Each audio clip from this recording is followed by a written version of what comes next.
The government also established direct control over the education of blacks.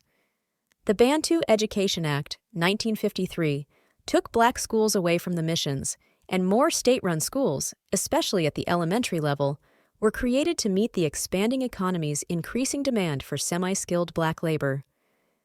The Extension of University Education Act, 1959, prohibited the established universities from accepting black students, except with special permission. Instead, the government created new ethnic university colleges, one each for Coloreds, Indians, and Zulus, and one for Sotho, Tswana, and Venda students, as well as a medical school for blacks. The South African Native College at Fort Hare, which missionaries had founded primarily, but not exclusively for blacks, became a state college solely for Xhosa students. The government staffed these ethnic colleges with white supporters of the National Party and subjected the students to stringent controls. Resistance to apartheid. Apartheid imposed heavy burdens on most South Africans. The economic gap between the wealthy few, nearly all of whom were white, and the poor masses, virtually all of whom were black, colored, or Indian, was larger than in any other country in the world. While whites generally lived well, Indians, coloreds, and especially blacks, suffered from widespread poverty, malnutrition, and disease. Most South Africans struggled daily for survival, despite the growth of the national economy. After the ANC Youth League emerged in the early 1940s, the ANC itself came to life again under a vigorous president, Albert Luthuli, and three younger men, Walter Sisulu, Oliver Tambo, and Nelson Mandela. The latter two briefly had a joint law practice in Johannesburg. After the ANC Youth League emerged in the early 1940s, the ANC itself came to life again under a vigorous president, Albert Luthuli, and three younger men, Walter Sisulu, Oliver Tambo, and Nelson Mandela. The latter two briefly had a joint law practice in Johannesburg. The South African Indian Congress, which had also been revitalized, helped the ANC organize a defiance campaign in 1952, during which thousands of volunteers defied discriminatory laws by passively courting arrest and burning their passbooks. A mass meeting held 3 years later, called Congress of the People, included Indians, coloreds, and sympathetic whites. The Freedom Charter was adopted, asserting that South Africa belongs to all who live in it, black or white, and no government can justly claim authority unless it is based on the will of the people.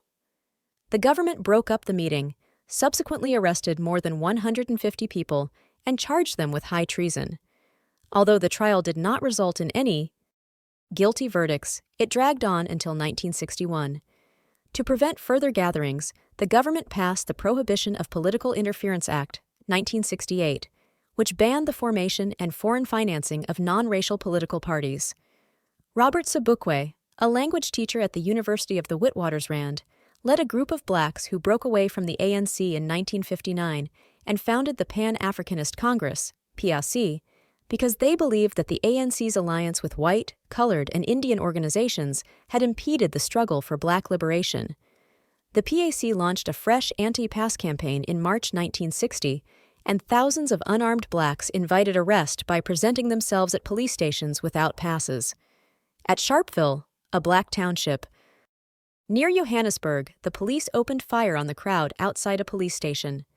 At least 67 blacks were killed and more than 180 wounded, most of them shot in the back. Thousands of workers then went on strike, and in Cape Town, some 30,000 blacks marched in a peaceful protest to the center of the city. Rebellion in rural areas, such as Pondoland, also erupted at this time against the controls of homeland authorities. The government re-established control by force by mobilizing the army, outlawing the ANC and the PAC, and arresting more than 11,000 people under emergency regulations. Robben Island Prison, South Africa, which operated as a maximum security prison, mainly for political prisoners, from 1961 to 1991. After Sharpeville, the ANC and PAC leaders and some of their white sympathizers came to the conclusion that apartheid could never be overcome by peaceful means alone. PK established an armed wing called POCO, and the ANC set up its military wing, Umkhonto we Sizwe, Spear of the Nation, in 1961. Although their military units detonated several bombs in government buildings during the next few years, the ANC and PIAC did not pose a serious threat to the state, which had a virtual monopoly on modern weaponry. By 1964, the government had captured many of the leaders, including Mandela and Sobukwe, and they were sentenced to long terms at the prison on Robben Island in Table Bay, off Cape Town. Other perpetrators of acts of sabotage, including John Harris, who was white, were hanged. Hundreds of others fled the country, and Tambo presided over the ANC's executive headquarters in Zambia. The unraveling of apartheid. The government was successful at containing opposition for almost a decade, and foreign investment that had been briefly withdrawn in the early 1960s returned. Such conditions proved to be only temporary, however. A new phase of resistance began in 1973 when black trade unions organized a series of strikes for higher wages and improved working conditions. Stephen Biko and other black students founded the Black People's Convention, BPC, in 1972 and inaugurated what was loosely termed the Black Consciousness Movement, which appealed to blacks to take pride in their own culture and proved immensely attractive. Soweto Uprising. Uprising in Soweto, South Africa, on June 16, 1976. Demonstrators protested state plans to impose the Afrikaans language as a medium of instruction in black schools. On June 16, 1976, thousands of children in Soweto, an African township outside Johannesburg, demonstrated against the government's insistence that they be taught in Afrikaans rather than in English. When the police opened fire with tear gas and then bullets, the incident initiated a nationwide cycle of protest and repression that came to be known as the Soweto Uprising. Using its usual tactics, the government banned many organizations such as the BPC, and within a year, the police had killed more than 500, including Biko. These events focused worldwide attention on South Africa. The UN General Assembly had denounced apartheid in 1973. 4 years later, the UN Security Council voted unanimously to impose a mandatory embargo on the export of arms to South Africa. The illusion that apartheid would bring peace to South Africa had shattered by 1978. Most of the homelands proved to be economic and political disasters. Labor was their only significant export, and most of their leadership was corrupt and unpopular.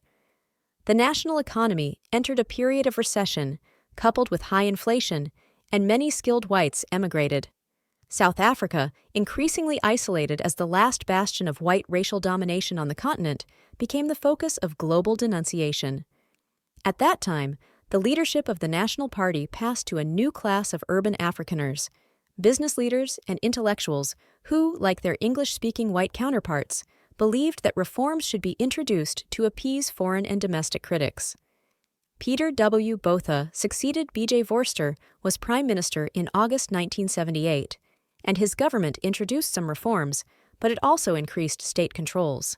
It repealed the bans on interracial sex and marriage, desegregated many hotels, restaurants, trains, and buses, removed the reservation of skilled jobs for whites, and repealed the pass laws. Provided that black trade unions registered, they received access to a new industrial court, and they legally could strike. A new constitution was promulgated that created separate parliamentary bodies for Indians and for coloreds, but it also vested great powers in an executive president, namely Botha. The Botha reforms, however, stopped short of making any real change in the distribution of power. The white parliamentary chamber could override the colored and Indian chambers on matters of national significance, and all blacks remained disenfranchised. The Group Areas Act and the Land Acts maintained residential segregation. Schools and health and welfare services for blacks, Indians, and coloreds remained segregated and inferior, and most non-whites, especially blacks, were still desperately poor. Moreover, Botha used the State Security Council, which was dominated by military officers, rather than the cabinet as his major policy-making body, and he embarked on a massive military buildup. Military service for white males, already universal, increased from 9 months to 2 years and included annual reserve duty. South Africa's black neighbors formed the Southern African Development Coordinating Conference in 1979 in an effort to limit South Africa's economic domination of the region, but it made little progress. most of the export trade from the region continued to pass through the country to South African ports, and South Africa provided employment for some 280,000 migrant workers from neighboring countries. Botha also used South Africa's military strength to restrain its neighbors from pursuing anti-apartheid policies. The South African Defence Force, SADF, assisted the Renamo, Mozambique National Resistance, rebels in Mozambique, and the UNITA, National Union for the Total Independence of Angola, faction in Angola's civil war. SADF troops entered Botswana, Swaziland, now Eswatini, Zimbabwe, Lesotho, and Mozambique in order to make preemptive attacks on ANC groups and their allies in these countries. Botha kept what was then called Southwest Africa Namibia under South African domination in defiance of the UN, which had withdrawn the mandate it had granted to South Africa over the region. The country even produced a few nuclear weapons, the testing of which was detected in 1979. Increasingly, South African dissidents from all race groups were harassed, banned, or detained in prison without necessarily being charged under renewable 90-day detention sentences. During the 1980s, the conservative administrations of Prime Minister Margaret Thatcher in Britain and President Ronald Reagan in the United States faced increasingly insistent pressures for sanctions against South Africa. A high-level Commonwealth mission went to South Africa in 1986 in an unsuccessful effort to persuade the government to suspend its military actions in the townships, release political prisoners, and stop destabilizing neighboring countries. Later that year, American public resentment of South Africa's racial policies was strong enough for the U.S. Congress to pass, over a presidential veto, the Comprehensive Anti-Apartheid Act, which banned new investments and loans, ended airlinks, and prohibited the importation of many commodities. Other governments took similar actions. The struggle intensified during the early 1980s and became further polarized. The new Constitution of 1983 attempted to split the opposition to apartheid by meeting Indian and colored grievances, while at the same time giving blacks no political rights except in the homelands.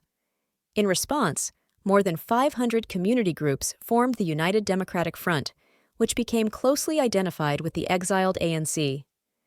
Strikes, boycotts, and attacks on black police and urban councilors began escalating, and a state of emergency was declared in many parts of the country in 1985. A year later, the government promulgated a nationwide state of emergency and embarked on a campaign to eliminate all opposition. For 3 years, policemen and soldiers patrolled the black townships in armed vehicles. They destroyed black squatter camps and detained, abused, and killed thousands of blacks, while the army continued its forays into neighboring countries. Rigid censorship laws tried to conceal those actions by banning television, radio, and newspaper coverage. The brute force used by the government did not halt dissent. Long-standing critics, such as Anglican Archbishop Desmond Tutu, the 1984 Nobel Peace Prize laureate, defied the government, and influential Afrikaner clerics and intellectuals withdrew their support. Resistance by black workers continued, including a massive strike by the National Union of Mine Workers, and saboteurs caused an increasing number of deaths and injuries. The economy suffered severe strain from the cost of sanctions, administering apartheid, and military adventurism, especially in Namibia and Angola. The gross domestic product decreased, annual inflation rose above 14%, and investment capital became scarce. Moreover, in 1988, the army suffered a military setback in Angola, after which the government signed an accord paving the way for the removal of Cuban troops that had been sent to Angola and for the UN-supervised independence of Namibia in 1990. Given these circumstances, many whites came to realize that there was no stopping the incorporation of blacks into the South African political system. Government officials held several discussions with imprisoned ANC leader Mandela as these events unfolded, but Botha balked at the idea of allowing blacks to participate in the political system. National Party dissent against Botha in 1989 forced him to step down as both party leader and president. The National Party Parliamentary Caucus subsequently chose F.W. de Klerk, the party's Transvaal provincial leader, as his successor. More than 20 years younger than Botha, de Klerk exhibited more sensitivity to the dynamics of a world where, as democracy arose in Eastern Europe and the former Soviet Union, the blatant racism that still existed in South Africa could no longer be tolerated. De Klerk announced a program of radical change in a dramatic address to Parliament on February 2, 1990. 9 days later, Mandela was released from prison. During the next year, Parliament repealed the basic apartheid laws, lifted the state of emergency, freed many political prisoners, and allowed exiles to return to South Africa. Post-apartheid South Africa, the Mandela presidency, transition to majority rule. Nelson Mandela visiting a school in Johannesburg, South Africa, 1993. Mandela was elected president of the ANC in 1991, succeeding Tambo, who was in poor health and died 2 years later. Mandela and de Klerk, who both wanted to reach a peaceful solution to South Africa's problems, met with representatives of most of the political organizations in the country, with a mandate to draw up a new constitution. These negotiations took place amid pervasive and escalating violence, especially in the southern Transvaal, the industrial heart of the country, and in Natal. Most of the conflicts in the Transvaal occurred between Zulu migrant workers, who were housed in large hostels, and the residents of the adjacent townships. The conflicts in Natal existed mainly between Zulu supporters of the ANC and members of the Inkatha Freedom Party, IFP, a Zulu movement led by Chief Mangosuthu Buthelezi, who was chief minister of the KwaZulu homeland. Nelson Mandela, from shepherd to president. In my country, we go to prison first and then become president. In quote. As the bargaining continued, both Mandela and de Klerk made concessions, with the result that both of them ran the risk of losing the support of their respective constituencies. While whites were loath to forfeit their power and privileges, blacks had hoped to win complete control of the state. A majority of white voters endorsed the negotiating process in a referendum in 1992, but both white and black extremists tried to sabotage the process through various acts of terror. Mandela and de Klerk finally reached a peaceful agreement on the future of South Africa at the end of 1993, an achievement for which they jointly received the 1993 Nobel Peace Prize. In addition, leaders of 18 other parties endorsed an interim constitution, which was to take effect immediately after South Africa's first election by universal suffrage, scheduled for April 1994. A parliament to be elected at that time would oversee the drafting of a permanent constitution for the country. The temporary constitution enfranchised all citizens 18 and older, abolished the homelands, and divided the country into 9 new provinces, with provincial governments receiving substantial powers. It also contained a long list of political and social rights and a mechanism through which blacks could regain ownership of land that had been taken away under apartheid.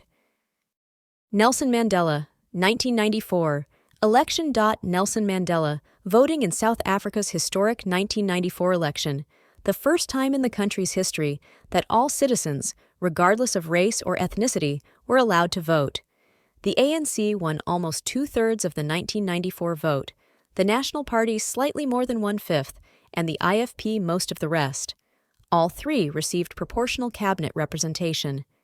The ANC also became the majority party in 7 of the provinces, but the IFP won a majority in KwaZulu-Natal, and the National Party, supported by mixed race, people formerly classified as colored under apartheid, as well as white voters, won a majority in Western Cape. Mandela was sworn in as president of the new South Africa on May 10th before a vast, jubilant crowd that included the Secretary-General of the UN, 45 heads of state, and delegations from many other countries. Thabo Mbeki, a top official in the ANC, and de Klerk both became deputy presidents. The new multi-party Government of National Unity aimed to provide Africans with improved education, housing, electricity, running water, and sanitation. Recognizing that economic growth was essential for such purposes, the ANC adopted a moderate economic policy, dropping the socialist elements that had characterized its earlier programs. Mandela and his colleagues campaigned vigorously for foreign aid and investment, but capital investment entered the new South Africa slowly. The government also had to grapple with a host of daunting institutional problems associated with the transition to a post-apartheid society. Blacks joined the civil service. Anti-apartheid guerrillas became members of the police and the army. and new municipal governments that embraced both the old white cities and their black township satellites sprang into existence. Labor disputes, criminal violence, and conflict between Zulu factions, especially in KwaZulu-Natal, continued. The IFP, which supported a new provincial constitution that granted sweeping autonomy to KwaZulu-Natal but was struck down by the Constitutional Court, refused to participate in the process that resulted in the creation of the new national constitution that Parliament passed in May 1996. Parliament revised the constitution in October after it was reviewed by the Constitutional Court. Mandela signed it into law in December of the same year. Also, in 1996, the National Party left the government to form a dynamic but responsible opposition. The Truth and Reconciliation Commission. The most important domestic agency created during Mandela's presidency was the Truth and Reconciliation Commission, TRC, which was established to review atrocities committed during the apartheid years. It was set up in 1995 under the leadership of Archbishop Tutu and was given the power to grant amnesty to those found to have committed gross violations of human rights under extenuating circumstances. The Commission released the first 5 volumes of its final report on October 29, 1998, and the remaining 2 volumes on March 21, 2003. In all, the TRC received more than 7,000 amnesty applications, held more than 2,500 amnesty hearings, and granted some 1,500 amnesties for thousands of crimes committed during the apartheid years. Applicants not given amnesty were subject to further legal proceedings. The TRC was the target of widespread criticism. Whites saw it as selectively targeting them, and blacks viewed its actions as a charade that allowed perpetrators of heinous crimes to go free. Former President P.W. Botha refused to answer a summons to give testimony to the commission and received a fine and a suspended sentence, although the sentence was later appealed and overturned. Nonetheless, the TRC uncovered information that otherwise would have remained hidden or taken longer to surface. For example, details of the murders of numerous ANC members were exposed, as were the operations of the State Counterinsurgency Unit at Vlakplaas. Its commander, Colonel Eugene de Kock, was subsequently sentenced to a long prison term. The commission also investigated those opposed to apartheid. One of the most prominent was Winnie Madikizela Mandela, the former wife of Nelson Mandela. The TRC report indicated that she had been involved in apartheid-era violence. The report also allowed many to finally learn the fate of relatives or friends who had disappeared at the hands of the authorities. The Mbeki presidency, Thabo Mbeki, South African politician, who served as president of the African National Congress, 1997-2007, and president of the country, 1999-2008. Mbeki replaced Mandela as president of the ANC in December 1997 and became president of the country after the ANC's triumphant win in the June 1999 elections. Mbeki pledged to address economic woes and the need to improve the social conditions in the country. The ANC was again victorious in the April 2004 elections, and Mbeki was elected to serve another term.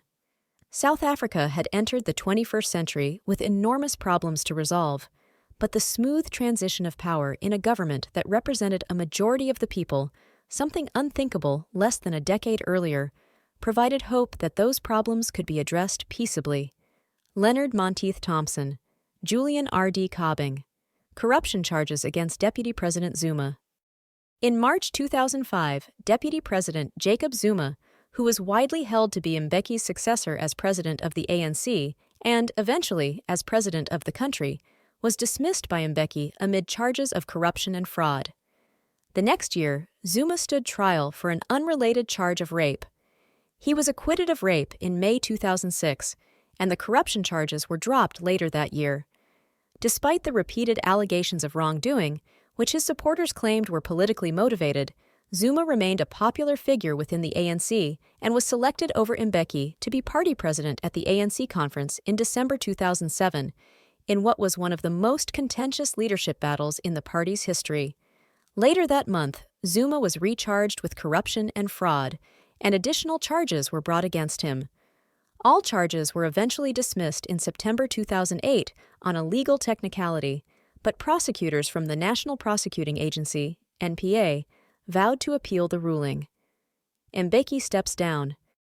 Ironically, it was perhaps Mbeki, rather than Zuma, who was most politically harmed by the controversy surrounding Zuma's corruption charges. Following an allegation by a High Court judge that there had been political interference, allegedly by Mbeki or at his behest, in Zuma's prosecution on corruption-related charges, on September 20, 2008, Mbeki was asked by the ANC to resign from the South African presidency, which he agreed to do once the relevant constitutional requirements had been fulfilled. On September 25, he was succeeded by Kgalema Motlanthe, who was selected by the National Assembly to serve as interim president until elections could be held in 2009. The Zuma presidency. The 2009 national election. As the 2009 elections drew near, the spotlight was once again on the corruption-related charges against Zuma and the allegations of political interference, culminating in an announcement by the National Prosecuting Authority, NPA, on April 6, 2009, that the charges would be withdrawn. Although prosecutors stated that they felt the charges had merit, they noted evidence of misconduct in the handling of Zuma's case. Opposition parties condemned the announcement, alleging that the NPA bowed to pressure from the ANC to drop the charges before the election, and complained that the NPA's actions left the question of Zuma's innocence unresolved. The ANC, however, was unscathed by the pre-election drama. It finished far ahead of the other parties in the April 22 national election, winning almost 66% of the vote, and Zuma was poised to become the country's next president. He was officially elected to the presidency in a National Assembly vote held on May 6. He was inaugurated on May 9. Economic problems, social discontent, Nkandla scandal, and the death of Mandela. Jacob Zuma. The president of South Africa, Jacob Zuma, speaking at the Sports for Peace Gala, Johannesburg, 2010. As president, Zuma had to contend with economic problems and social discontent. There were several long-term strikes, some of which resulted in violence, such as the 2012 incident at a platinum mine at Marikana, where police opened fire on striking miners and more than 34 people were killed and scores more were injured. The unemployment rate hovered around 25%. Many South Africans were disgruntled with the pace of progress of the ANC-led government and complained about inadequate service delivery and overall poor living conditions. Zuma and the ANC also faced allegations of corruption. A notable example was the fury over the costly and extensive upgrades to Zuma's private homestead in Nkandla, KwaZulu-Natal, were later found to have included many additions that were not security-related, such as a swimming pool and an amphitheater. South Africa's public protector, National Ombudsman, Thuli Madonsela, conducted a 2-year investigation into the upgrades and then issued a report calling for Zuma to repay the country for some of the upgrades. He refused. Zuma's publicly funded extravagance rankled when almost half of all South Africans were still living in poverty and struggling to get by. A sign of Zuma's diminishing popularity was evident at a memorial service for Nelson Mandela, the country's beloved former president and ANC icon, who had passed away on December 5, 2013. When Zuma attempted to deliver his speech at the December 10th memorial, he was repeatedly booed by the audience. The 2014 national election. As the May 7, 2014 national election approached, some questioned the ANC's ability to garner a percentage of the votes consistent with its performance in previous elections. The party persevered, though, and won about 62% of the vote, a slight decrease from its 2009 national election share, but still a strong show of support for the party. Trailing after the ANC was the official opposition party, the Democratic Alliance, which obtained some 22% of the vote, and the newly formed party led by former ANC Youth League president Julius Malema, the Economic Freedom Fighters, which won about 6% of the vote. On May 21st, the ANC-dominated National Assembly voted to return Zuma to the presidency. He was inaugurated on May 24th. University fees protests. The largest student protest since the Apartheid era occurred in October 2015, triggered by the news that university fees were going to increase for the upcoming academic year. Poorer, mostly black students said that they would not be able to afford the increase, which would continue the disparity that dated to the Apartheid era, concerning which South Africans were able to gain access to higher education. After a week of protests, during which many universities were shut down, Zuma announced that there would not be a fee increase for 2016. Demonstrations continued at some schools, however, with students demanding free education, as well as making additional demands, which later included a decolonized education. By fall 2016, the demonstrations had picked up steam again, as an increase in university fees for 2017 was anticipated. Controversy: the Gupta family, Nkandla, and corruption charges revisited. Zuma's popularity continued to erode because of scandals. In March 2016, his relationship with the Gupta family, already viewed as controversial, was further questioned when allegations surfaced that the family had promised government portfolios to some people. Also in March, the Nkandla issue rose to the fore again when the Constitutional Court ordered Zuma to repay the state for some of the upgrades made to his home. Furthermore, the court admonished him for his disregard of the public protector's findings, saying it was a failure to uphold, defend, and respect the Constitution. The next month, Zuma faced an impeachment motion by the National Assembly. Although he survived it, many, including some senior-level ANC members, called for him to step down or be recalled. Later in April, corruption-related charges against Zuma that the NPA had dropped in 2009 were in the news again when a high court ruling found that the decision to drop the charges was not rational and should be reviewed and set aside. Both Zuma and the NPA petitioned to be allowed to appeal the decision. The NPA petitioned the Constitutional Court, which denied the request, and Zuma petitioned the Supreme Court, which did allow Zuma's legal team to present arguments as to why they should be allowed to state Zuma's case. After the denial by the Constitutional Court, the NPA filed an appeal with the Supreme Court as well. In October 2017, the Supreme Court ruled that the corruption charges should not have been dismissed and could be reinstated.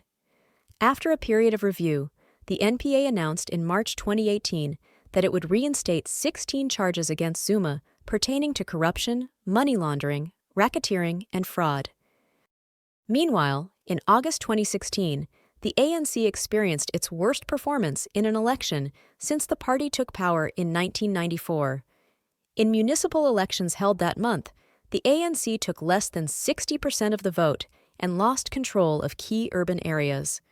The election results were widely viewed as being indicative that the electorate was frustrated with the performance of the ANC-led governments at all levels, economic decline, and high rates of unemployment, and the ongoing scandals and allegations of corruption surrounding Zuma.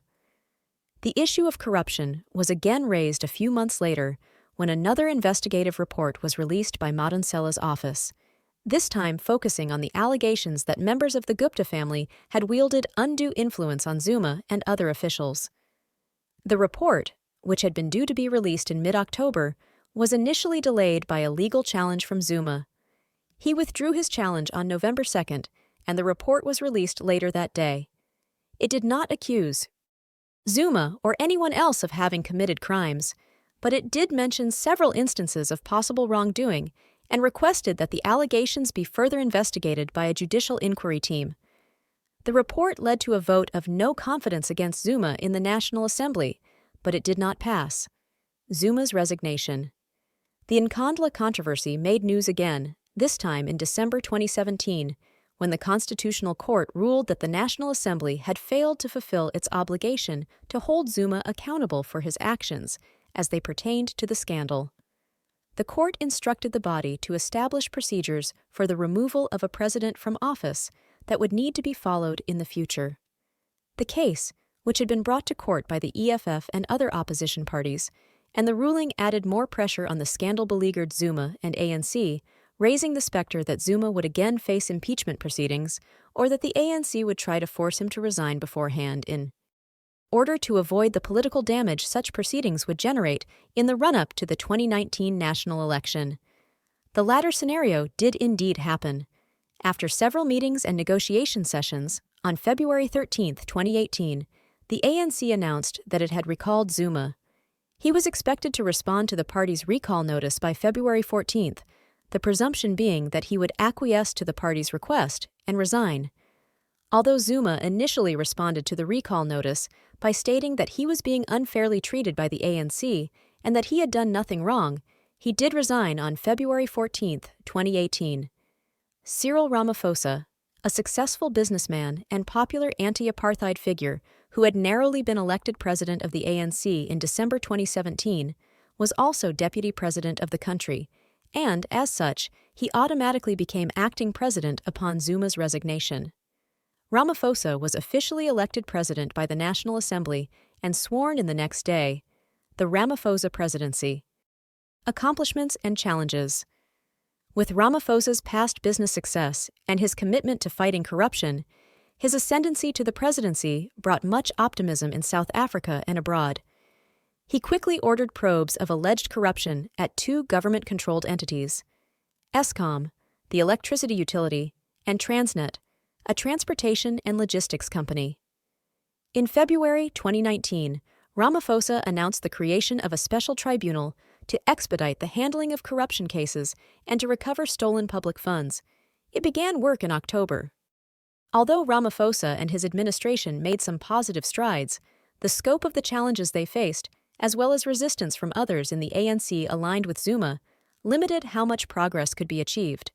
He also had to embrace some policy positions that he previously did not hold, such as how to approach the issue of land reform, which was needed to address the persistent racial disparity in land ownership in the country. Whereas Ramaphosa had long held to a more moderate and cautious approach to redistributing land, he now committed to the controversial approach favored by the Zuma faction of the ANC and the EFF of expropriating land, without compensation to the owners, so that it could be redistributed to Black South Africans. The 2019 national election. The next national election was held on May 8, 2019. The ANC garnered the most votes, but, with an electorate unhappy about the long-running culture of corruption and scandal, economic woes, and the racial inequality that continued to persist more than 2 decades after the end of apartheid, the party's win was by the narrowest margin since taking power. The National Assembly voted for Ramaphosa to continue as president on May 22, and he was sworn in 3 days later. In the following days, he announced his new cabinet, in which women were appointed to half of the posts. This was the first gender-balanced cabinet in South African history. Cyril Ramaphosa. The President of South Africa, Cyril Ramaphosa, speaking in Pretoria, South Africa, July 22, 2022. Like most countries in the world, South Africa was affected by the deadly COVID-19 pandemic in 2020. Not only did it strain the country's healthcare system, but it also served to accentuate the inequities among South Africa's different groups that persisted from the apartheid era. In March 2020, Ramaphosa declared a state of disaster, which remained in place until April 2022. Although his handling of the pandemic was initially viewed in a positive light, he later garnered criticism as the pandemic dragged on and frustrations with restrictions meant to stem the spread of the virus, and as well as with the country's faltering economy grew. Farmgate controversy and investigations.